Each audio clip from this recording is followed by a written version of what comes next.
இது வெற்றி நிச்சய நிகழ்ச்சி.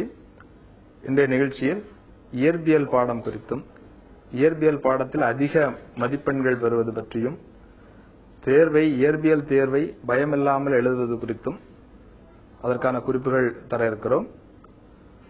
இயற்பியல் தேர்வு மற்ற எல்லா பாடங்களையும் விட இயற்பியல் பாடம் எளிமையானது. 150க்கு 140 மதிப்பெண்கள் எடுப்பது மிக மிக எளிதானது. அதற்கு தேவை கொஞ்சம் ஹார்ட் ஒர்க்கோட ஸ்மார்ட் ஒர்க் வேணும். அதற்கான குறிப்புகளை தான் இன்றைய தேர்வில் தர இருக்கிறோம். கேள்வித்தாள 4 பிரிவுகள் இருக்கும். Part A, part B, part C, part D இருக்கும் உங்களுக்கு. இதுல அந்த ப்ளூ பிரிண்ட கொஞ்சம் எளிமையாக இதுல கொடுத்திருக்கிறோம். அதுல இப்போ 10 மதிப்பெண் வினாக்கள் இருக்குதுன்னா 8 வினாக்கள் இருக்கும். எல்லா பாடத்திலையும் நம்ம 10 இயற்பியல்ல மொத்தம் 10 பாடங்கள் இருக்கிறது. 5 மதிப்பெண் வினாக்கள் 10 பாடங்கள்ல இருந்தும் ஒவ்வொரு கொஸ்டின் இருக்கும். அது தவிர 2வது பாடத்திலிருந்தும் 7வது பாடத்திலிருந்தும் கூடுதலாக ஒரு வினா கேட்கப்படும். அதாவது 2லயும் 7லயும் 2 5 மார்க் கொஸ்டின்ஸ் கேட்பாங்க. அது டோட்டலா 12 கொஸ்டின்ஸ் இருக்கும் உங்களுக்கு. 3 மதிப்பெண் வினாக்கள் 20 வினாக்கள் இருக்கும். இதுல 2வது பாடத்திலிருந்தும் 9வது பாடத்திலிருந்தும் அதிகமான வினாக்கள் கேட்கப்படும். 2வது பாடத்துல 3ம் 9வது பாடத்துல 4 வினாக்கள் இருக்கும். இது தவிர 1, 4, 5, 6, 8 இந்த பாடங்களிலிருந்து தலா 2 வினாக்கள் கேட்கப்படும். மீதமுள்ள பாடங்களிலிருந்து தலா ஒரு வினா இருக்கும். அது 1 மதிப்பெண் வினாவை பொறுத்தவரை அனைத்து பாடங்களிலிருந்தும் இருக்கும். அதுக்கு சாய்ஸ் இருக்காது. 30 வினாக்கள்ல 1, 4, 5, 6, 8 இந்த பாடங்களிலிருந்து தலா 4 வினாக்கள் வீதம் 20 வினாக்கள். மேக்சிமம் வெயிட்டேஜ் 30ல 2/3 கொஸ்டின்ஸ் இதுல இருந்தே வந்துடும் உங்களுக்கு. அது இந்த பாடங்களுக்கு 1 மார்க்ல இம்பார்ட்டன்ஸ் கொடுக்கணும். அது மீதமுள்ள 10 வினாக்கள் மீதமுள்ள 5 பாடங்கள்ல இருந்து கேட்கப்படும். அது இந்த ப்ளூ பிரிண்ட் எல்லாருக்குமே தெரிஞ்சிருக்கும். அது 30 கேள்விகள்ல 15 கேள்விகள் தன்மதிப்பீடு வினாக்கள் அல்லது செல்ஃப் எவாலுவேஷன் கொஸ்டின்ஸ் அப்படின்னு சொல்லக்கூடிய புக் பேக் கொஸ்டின்ஸ்ல இருந்தே கேட்டுருவாங்க. அது ஜஸ்ட் பாஸ் பண்றவங்களுக்கு 30க்கு 30 மார்க் எடுக்கணும். 150க்கு அவங்களுக்கு 15 மார்க் இதுலயே கிடைச்சிடும். அது இதுவே இதுல இன்னும் ரிமைனிங் ஒரு 15 மார்க்ஸ் ஈஸியா எடுத்துடலாம் அவங்க. அந்த தன்மதிப்பீடு வினாக்கள் புக் பேக் கொஸ்டின்ஸ் சொல்லக்கூடியது 134 கேள்விகள் இருக்குது. அந்த 134 கேள்விகளையும் அவங்க என்ன படிக்கணும், தரவா பிராக்டிஸ் பண்ணி பாத்துக்கணும். ரொம்ப முக்கியமானது அது. இந்த 15 கேள்விகள்ல ஒரு 1 or 2 கேள்வி கொஸ்டின்ஸ் என்ன பண்ணுவாங்கன்னா கொஞ்சம் மாடிஃபை பண்ணி கேட்பாங்க. எப்படி மாடிஃபை பண்ணுவாங்கன்னா, இப்போ 2 எதிரெதிரான மின்னூட்டம் பெற்ற கடத்தியின் வெளியே இருக்கக்கூடிய புள்ளியில் மின்புலம். இது புக்ல இருக்கக்கூடிய கொஸ்டின். அது இதுக்கு தெரியும், உங்களுக்கு ஆன்சர் தெரியும், 0ன்னு தெரியாது. ஆனா அவங்க என்ன பண்ணுவாங்க, அந்த வெளியேங்கிறத எடுத்துட்டு நடுவேங்கிறத கொடுப்பாங்க உங்களுக்கு. அப்ப என்ன ஆகும், உங்களுக்கு எல்லா ஆப்ஷன்ஸ்லாம் அதே மாதிரி இருக்கும், கொஸ்டின் அதே மாதிரி இருக்கும். ஆனா ஒரு சின்ன சேஞ்ச். அது இது சரியா கவனிக்காம போனா நல்லா படிக்கக்கூடிய சென்டம் எதிர்பார்க்கக்கூடிய மாணவர்கள் கூட தங்களுடைய மதிப்பெண்ணை இழப்பதற்கு வாய்ப்பு இருக்கிறது. இதுல அடுத்தது 3 மதிப்பெண் வினாக்கள். 3 மதிப்பெண் வினாக்கள்ல பாத்தீங்கன்னா மொத்தம் 20 கேள்விகள் இருக்குது. 20 கேள்விகள்ல 15 கேள்விகளுக்கு விடையளிக்கணும்.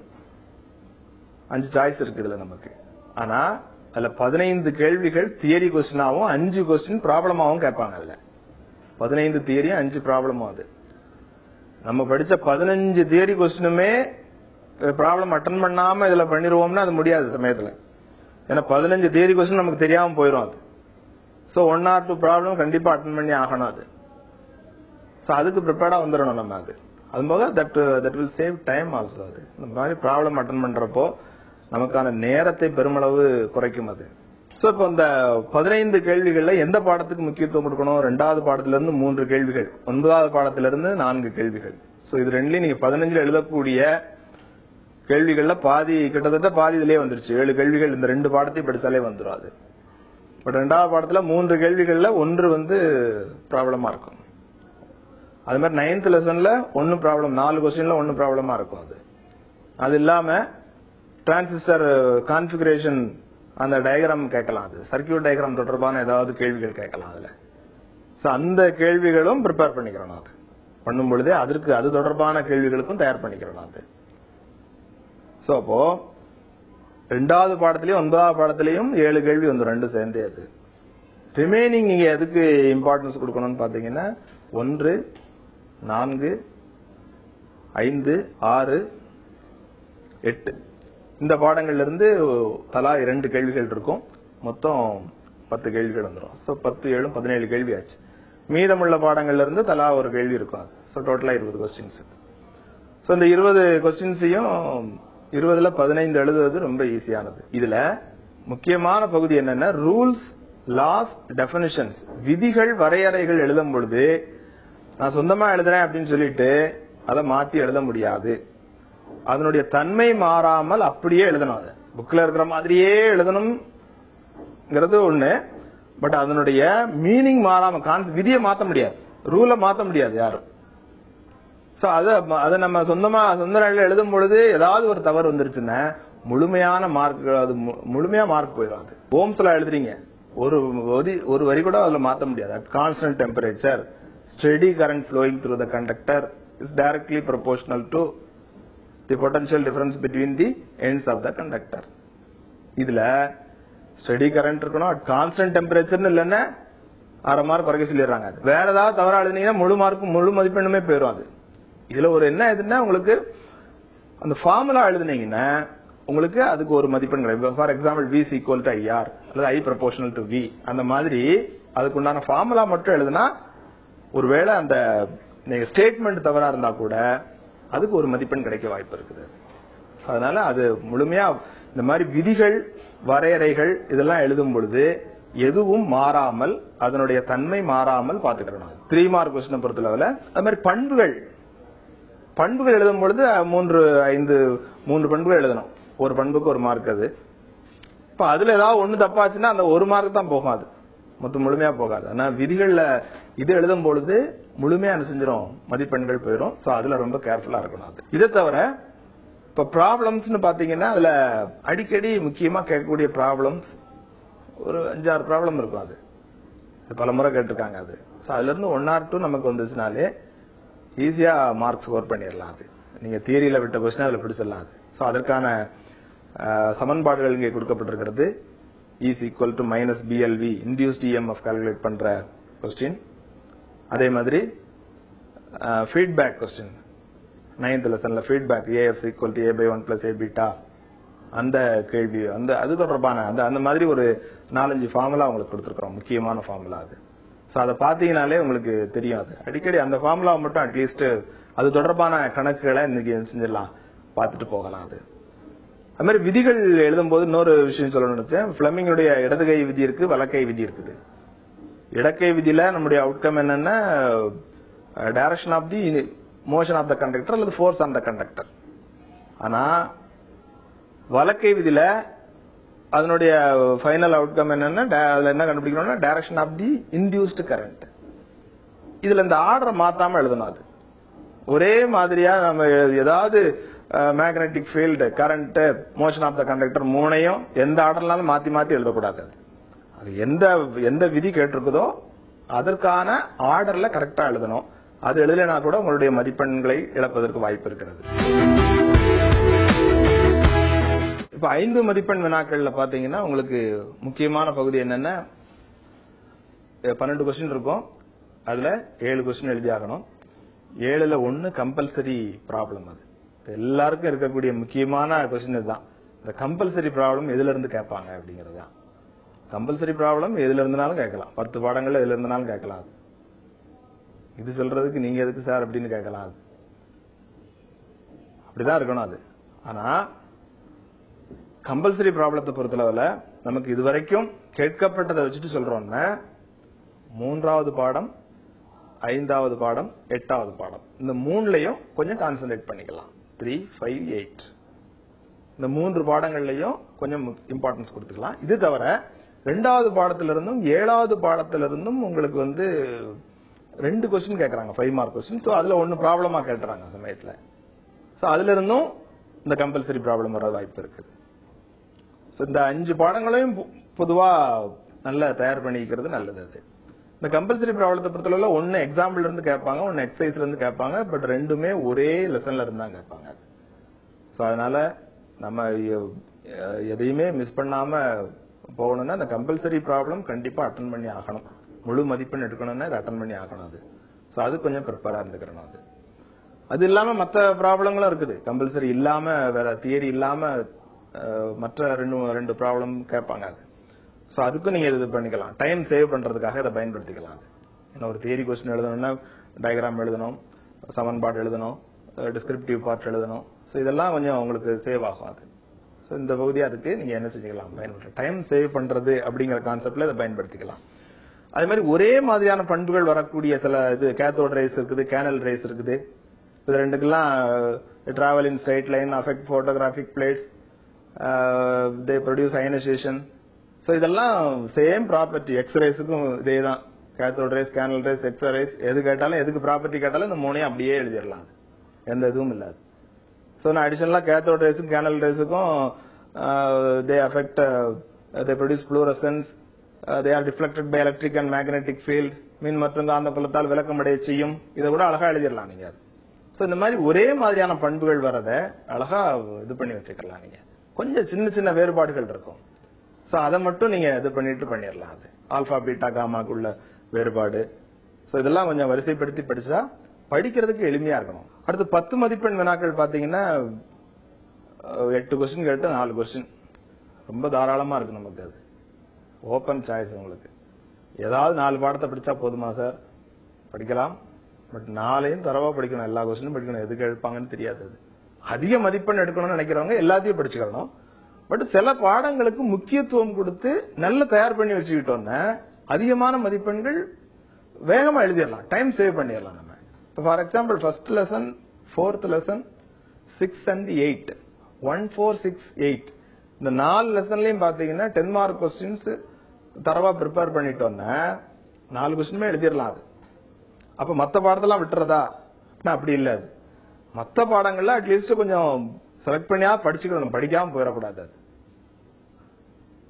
ஏன்னா இந்த நாளில உங்களுக்கு ஏதாவது தெரியாம வந்துருச்சுன்னா அதுல என்ன எழுத முடியாம போயிடும். அது சோ அதனால நீங்க என்ன பண்ணிக்கிறோம், மத்த பாடங்கள்லயும் கொஞ்சம் கவனம் செலுத்திக்கிறோம். அது ரைட். இப்போ இந்த 1, 4, 6, 8 சொல்லிட்டோம். இந்த 10 மார்க் கொஸ்டின்ல இந்த 4 பாடங்கள்ல இருக்கக்கூடிய முக்கியமான வினாக்கள்லாம் உங்களுக்கு தெரியும். அதை கொஞ்சம் நல்லா தரவா ப்ரிப்பேர் பண்ணிட்டு அதை மீண்டும் மீண்டும் எழுதி பார்த்துக்கணும். டயக்ராம் கரெக்டா, டயக்ராம் டெரிவேஷன் இருக்கக்கூடிய பகுதிக்கு இம்பார்ட்டன்ஸ் கொடுத்து தவறு இல்லாம எழுதணும். அது இல்லாம selection of the question very important. 10 mark கொஸ்டின்ல அதான் அந்த செலக்ட் பண்ணி படிச்சுட்டு போனா அது ஒரு சிக்கல் வந்துடும். அது இப்ப மில்லிகன் எக்ஸ்பெரிமெண்ட் கேட்டிருக்காங்க. அந்த கொஸ்டின் எழுத ஆரம்பிச்சா பக்கம் பக்கமா போகும். அது டயக்ராம் எழுதணும், டிஸ்கிரிப்டிவ் பார்ட் இருக்குது, டெரிவேஷன் இருக்குது, பெருசா லென்த்தி கொஸ்டின். அது எழுதினாலே நமக்கு இவ்வளவு மினிமம் டைம் தான் இருக்கும். அதுக்குள்ள எழுதி முடிக்கணும். அது சோ அதை தாண்டி எழுதும் பொழுது நம்ம வேற எங்க டைம் ஷார்டேஜ் ஆயிரும் நமக்கு. சோ மினிமம் அந்த டைமுக்குள்ள எழுதுறதுக்கு கண்டிப்பா முயற்சி பண்ணணும் நீங்க. அது சோ அதுக்கு selection of the question very important. நல்ல படிச்சிருக்கக்கூடிய சிம்பிளான கொஸ்டின்ஸ் எழுதிக்கலாம். ஜிஎம் கவுண்டர் மாதிரி கொஸ்டின்லாம் சிம்பிளா இருக்கும். அது சின்ன கொஸ்டின், அது இமிடியேட்டா எழுதிடலாம். அது சோ அந்த மாதிரி கொஸ்டின்ஸ் வந்ததுன்னா இமிடியேட்டா நம்ம என்ன பண்ணிக்கலாம், செலக்ட் பண்ணிக்கலாம். So selection of the question very important. அதுல எந்த டிவியேஷனும் இல்லாம பாத்துக்கணும். அதே போல 5 மார்க் கொஸ்டின்ஸ் கம்பல்சரி ப்ராப்ளத்துக்கு 3, 5, 8 சொல்லியிருந்தோம். அதுல இருக்கக்கூடிய சில ஃபார்முலாஸ் எல்லாம் கொடுத்திருக்கிறோம். அதுல முக்கியமான ஃபார்முலாஸ் எது தேவைப்படும் அப்படிங்கறத கொடுத்திருக்கிறோம். அதையும் நீங்க கொஞ்சம் நோட் டவுன் பண்ணிக்கோங்க. அது 3வது பாடத்திலயும் சரி, 5வது பாடத்திலயும், 8வது பாடம், 7வதுல ரிலேட்டிவிட்டி தொடர்பான சில கணக்குகளுக்கான ஃபார்முலா கொடுத்திருக்கோம். அதை பார்த்த உடனே உங்களுக்கு தெரியும் எந்த மாதிரியான கணக்குகளை அதுல எடுக்கணும் அப்படிங்கிறது தெரியும். சோ அதை கொஞ்சம் கோ த்ரூ பண்ணிக்கோங்க. அது இப்போ 3வது பாடத்துல வந்து magnetic induction in the centre of the circular coil, அது தொடர்பான வினாக்கள். அப்புறம் கால்வாமீட்டர் அம்மீட்டரா கன்வெர்ட் பண்றது, வோல்ட்மீட்டரா கன்வெர்ட் பண்றதுக்கு தொடர்பான வினாக்கள். அது மாதிரி 5th லெசன்ல grating, thickness of the air film. 8th லெசன்ல அதே மாதிரி ரேடியோ ஆக்டிவிட்டி தொடர்பான கணக்குகள். சோ அந்த அதுக்கு உண்டான ஃபார்முலாஸ் கொடுத்துருக்கோம். அதை கொஞ்சம் கோ த்ரூ பண்ணிக்கோங்க. அது அடுத்து இதுல முக்கியமா நம்ம இதுல பார்க்கக்கூடியது என்னன்னா டைம் மேனேஜ்மெண்ட்.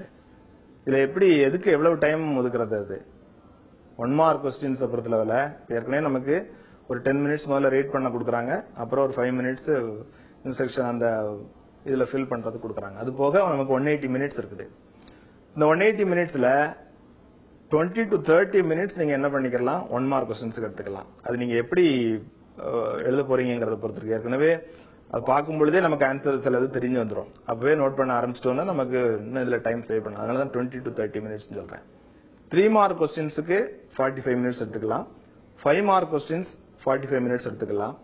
10 மார்க் கொஸ்டினை பொறுத்தளவுல நீங்க மேக்ஸிமம் 50 to 60 மினிட்ஸ். 50 to 60 இதுல 50 மினிட்ஸ்ல எழுதிட்டீங்கன்னா 1 மார்க்ல நீங்க 30 மினிட்ஸ் வரைக்கும் எடுத்துக்கலாம். 1 மார்க்ல 20 மினிட்ஸ்ல எழுதி முடிச்சிட்டீங்கன்னா இதுல 1 ஹவர் வரைக்கும் எடுத்துக்கலாம். 60 மினிட்ஸ் எடுத்துக்கலாம். அதாவது ஒரு கேள்விக்கு 12 நிமிஷம், 12-13 நிமிஷத்துக்கு குறையாம அதை அப்படியே அதை பாத்துக்கிறோம். அது தாண்டாம பாத்துக்கிறோம். அது அதிகபட்சமா 1 ஹவர் எடுத்துக்கலாம். அது சோ அதுக்குள்ள எடுத்துட்டீங்கன்னா கடைசியில ஒரு 10 நிமிஷம் ரிவைஸ் பண்றதுக்கு. சோ இது மாதிரி தயார் பண்ணிட்டோம்னா எந்த தவறுமே வராது. இதுல மாணவர்கள் பொதுவா இதுல பண்ணக்கூடிய சில மிஸ்டேக்ஸ் நான் பாயிண்ட் அவுட் பண்ண நினைக்கிறேன். கொஸ்டின் நம்பர் தவறு இல்லாம எழுதணும். சரியான கொஸ்டின் நம்பர் போட்டு எழுத தெரியணும். அது ரெண்டாவது, டயக்ராம் எழுதுறப்போ ஓரமா டயக்ராம் போடுவாங்க. புக்ல ஓரமா டயக்ராம் கொடுத்திருப்பாங்க, நடுவுல இவங்க தியரி எழுதிட்டு இருப்பாங்க. அது சோ அந்த மாதிரி எழுத வேண்டியதில்லை. டயக்ராம் சென்டரா போடுங்க, போட்டுட்டு அதுக்கு கீழே எழுத ஆரம்பிக்கலாம். டயக்ராம்ல முக்கியமா plus minus simple, arrow mark தவறு இல்லாம கண்டிப்பா எழுதணும். அது இது நிறைய மாணவர்கள் பண்ணக்கூடிய மிஸ்டேக்ஸ். அது நாங்க சில டயக்ராம்ஸ் எல்லாம் கொடுத்துருக்கிறோம். அது பாத்தீங்கன்னா தெரியும். ஜிஎம் கவுண்டருக்கான டயக்ராம், அடுத்தது தாம்சன் சோதனை, என்பிஎன் டிரான்சிஸ்டர், இதுக்கான டயக்ராம்ஸ் கொடுத்துருக்கிறோம். அது இதுல பாத்தீங்கன்னா தெரியும். அது இதுல இந்த ஆரோ மார்க் டிரான்சிஸ்டர் போடுவாங்க, ஆரோ மார்க் போட மாட்டாங்க. இதெல்லாம் நிறைய மதிப்பெண் எடுக்கும்போது சின்ன சின்ன விஷயங்களை கூட மைனூட்டா பார்ப்பாங்க. அது அதிக மதிப்பெண் எடுக்கக்கூடிய மாணவர்கள் கண்டிப்பா சென்டம் எடுக்கக்கூடியவங்களுக்கு எந்த தவறும் இல்லாம இருக்கணும்னு பார்ப்பாங்க. அது சோ இந்த பிளஸ் மைனஸ் சிம்பிள் கரெக்டா போடணும். அது எந்த தவறும் இல்லாம போடணும். 1 மார்க் கொஸ்டின் எழுதுனீங்கன்னா ஒரு பக்கத்துக்கு ஆன்சர் எழுதும் பொழுது முழுமையா என்ன செய்யணும், ஆன்சரையும் சேர்த்தே எழுதணும். அதுல ஏபின்னு மட்டும் போடாம அந்த ஏக்கான ஆன்சர் என்ன, மின்காப்பு மாறலி அப்படின்னா அந்த ஆன்சர் ஃபுல்லா எழுதுங்க. அது தவறு இல்ல. அது என்ன அது கரெக்ட் பண்ற, அதுக்காக ஏபிசி எழுதுனா தப்பா சார் அப்படி இல்ல. அது கரெக்ட் பண்றவங்களுக்கு முடிந்த வரைக்கும் அது ஈஸியா இருக்கும். அது அதனால அது முழுமையான அந்த கேள்வியை முழுமையா எழுதுங்க. அது அதே மாதிரி ஒரே பக்கத்திலே 30 கேள்வியும் எழுதி முடிக்கிறது அப்படி வேண்டாது. அல்லது ஒரு பக்கத்துல 4 கொஸ்டின் மட்டும் எழுதுறது 1 மார்க், அதுவும் தேவையில்லை. ஒரு பக்கத்துக்கு 10 கொஸ்டின் எழுதலாம், 30 கொஸ்டின் 3 பக்கம் எழுதலாம். சோ அது கரெக்ஷன் பண்றவங்களுக்கு கொஞ்சம் எளிமையா இருக்கும். மார்க் போஸ்டிங்ஸ் போடுறதுக்கு அந்த மாதிரியான விஷயங்களுக்கு எளிமையா இருக்கும். அது சோ நீங்க உங்களுக்கும் பாக்குறதுக்கும் நீட்டா, தவறு இருந்தா கண்டுபிடிக்கிறதுக்கும் எளிமையா இருக்கும். அது ஒரே கொஸ்டின் மிஸ் ஆகி போகாது. அது மாதிரி ஒரு முக்கியமான செய்தி சொல்லணும். போன முறை கடைசி ஒரு பக்கத்தினுடைய கடைசியில இருந்து ஒரு கேள்வி ஆரம்பிச்சிருக்காங்க. அது அந்த கேள்வியை கரெக்ஷன் பண்றவங்களாலையும் கண்டுபிடிக்க முடியல, ரீவேல்யூஷன் பண்றவங்களாலையும் கண்டுபிடிக்க முடியல. அது சோ அப்போ அந்த மாதிரியான சிக்கல்களை கொண்டு வரக்கூடாது. அது ஒரு பக்கத்தினுடைய கடைசி வரியில ஒரு கேள்வி ஆரம்பிக்கும் பொழுது, ஏன்னா அதுக்கு முன்னாடி இருக்கக்கூடிய கொஸ்டின் ஏதோ பண்புகள், இவர் கடைசியில் ஆரம்பிச்சுக்கிறது பண்புகள். சோ எல்லாருமே அது தொடர்பான கேள்விகளா நினைச்சிட்டாங்க. அடுத்தது சோ அதற்கான மதிப்பெண்ணே ஒரு இழக்க வேண்டிய நிலை வந்துருச்சு. அது சோ அதுக்கப்புறம் அது மறுபடியும் திரும்ப பெற்றாருங்கிறது வேற விஷயம். சோ அப்போ நம்ம இந்த மாதிரியான தவறுகளை முடிந்த வரைக்கும் அவாய்ட் பண்ணணும். அது கடைசி லைன், அதுக்காக முக்கால்வாசி எழுதிட்டு அதுல இருந்து நான் பேப்பரை எம்டியா விட்டுட்டு எழுதுறேங்கிறது அர்த்தம் இல்ல. முடிந்த வரைக்கும் லாஸ்ட் வரியா இருந்ததுன்னா அந்த கேள்வி அடுத்த பக்கத்துல ஆரம்பிக்கலாம். அதுல தவறு ஒண்ணும் இல்ல. அது மாதிரி இப்ப நிறைய படிச்சுட்டே வரோம், என்ன படிக்கிறோம்ங்கிறதே மறந்து போயிருது. அது சோ அப்ப அதுக்கு சில நிமானிக்ஸை நம்ம ஞாபகம் வச்சுக்கலாம். எப்படி நம்ம சிவில் சர்வீஸ் பண்றவங்க கூட நிறைய படிக்கிறப்போ அவங்க சில டிப்ஸ், சில ஷார்ட்கட் டிப்ஸ் வச்சிருப்பாங்க. சோ அதை வச்சுட்டு தான் என்ன பண்ணுவாங்க, அவங்க அதை மெமரைஸ் பண்ணிப்பாங்க. அது இப்ப for example uniaxial crystal, biaxial கிறிஸ்டல்னு கேக்குறாங்க. அது யூனியாக்சியல் கிறிஸ்டல் எது, பின்னொன்றில் எது ஓரச்சு படிகம் அல்லது எது ஈரச்சு படிகம்னு கேக்குறாங்க. அது சோ அப்ப அதுக்கு சின்ன, இப்ப ஓரச்சு படிகம் அப்படின்னு சொன்னா கால்சைட், குவார்ட்ஸ், டூர்மலைன், ஐஸ் இந்த மாதிரி இருக்குது. அது சோ இதை எனக்கு ஞாபகப்படுத்த முடியல சார், எதுவும் ஈரச்சு படிகம் எனக்கு குழப்புது. அதுக்கு என்ன பண்ணலாம், சின்னதா ஒரு நிமானிக்ஸ், கோட்டையலி லீவ்ல கால் டாக்ஸி எடுத்துட்டு டூர் போகும் பொழுது ஐஸ் வாங்கி சாப்பிட்டேன். சோ கோட்டையலி, குவார்ட்ஸ், கால் டாக்ஸி, கால்சைட், டூர்மலைன், அடுத்து ஐஸ். சோ அது ஆட்டோமேட்டிக்கா வந்துருது. சோ இந்த 4 இது தெரிஞ்சா போதும். அது ரெண்டுல ஏதாவது ஒண்ணு தான் கேட்பாங்க. ஓரச்சு படிகம் அல்லது ஈரச்சு படிகம்னு ஏதாவது ஒண்ணு கேட்பாங்க. சோ நீங்க இது ஒண்ணு தெரிஞ்சாலே இன்னொன்னு இது இல்லாத ஈரச்சு படிகமா எடுத்துடலாம், எளிமையா எடுத்துடலாம். அது அதே மாதிரி இதுல ராமன் விளைவுல அந்த 3 படத்தையும் தவறா போடுவாங்க முடிஞ்ச வரைக்கும். அது சோ அதுக்கும் சிம்பிளா இது பண்ணலாம். எது ஆன்டி ஸ்டோக்ஸ் லைன்ஸ், எது ஸ்டோக்ஸ் லைன்ஸ் தெரியாது. குறைந்த அதிர்வெண்ணா அதிக அதிர்வெண்ணா. சோ அதிகம்னா ஆன்டி ஸ்டோக்ஸ், அதிகம் ஆன்டி ஸ்டோக்ஸ். சோ அந்த மாதிரி நோட் பண்ணிக்கலாம். அது அந்த டயக்ராம்ல எங்க இருந்து ஆரம்பிக்கணும், எங்க முடிக்கணும், ராலே வரி எங்க இருந்து வருது, ஸ்டோக்ஸ் லைன் எங்க இருந்து வருது, ஆன்டி ஸ்டோக்ஸ் எப்படின்னு தெரியாது. அது சோ அதுக்கும் ஒரு சின்ன டிப்ஸ் மாதிரி கொடுத்துருக்கோம். 0-0, அடுத்து 0-1, 1-1-0, 0-0ன்னா ராலே வரி, 0-1 ஸ்டோக்ஸ் வரி. அதாவது 0ல ஆரம்பிச்சு 1ல முடிக்கணும், 1ல ஆரம்பிச்சு 0ல முடிக்கிறது, அது ஆன்டி ஸ்டோக்ஸ் வரி. சோ இந்த மாதிரி சம் சிம்பிள் டிப்ஸ் வச்சிருந்தா ஈஸியா அவங்க முடிச்சிடலாம். அது இயற்பியல்ல 150 வாங்குறதுங்கிறது ரொம்ப கஷ்டமே இல்லை. சோ அன்பார்ந்த மாணவர்களே, நீங்கள் சாதனையாளர்களாக வேண்டும். சோ விடாமுயற்சியுடன் நம்பிக்கையோடு கடின உழைப்பை வெளிப்படுத்துங்கள். தேர்வில் அதிக மதிப்பெண் பெற வாழ்த்துகிறேன். நன்றி, வணக்கம்.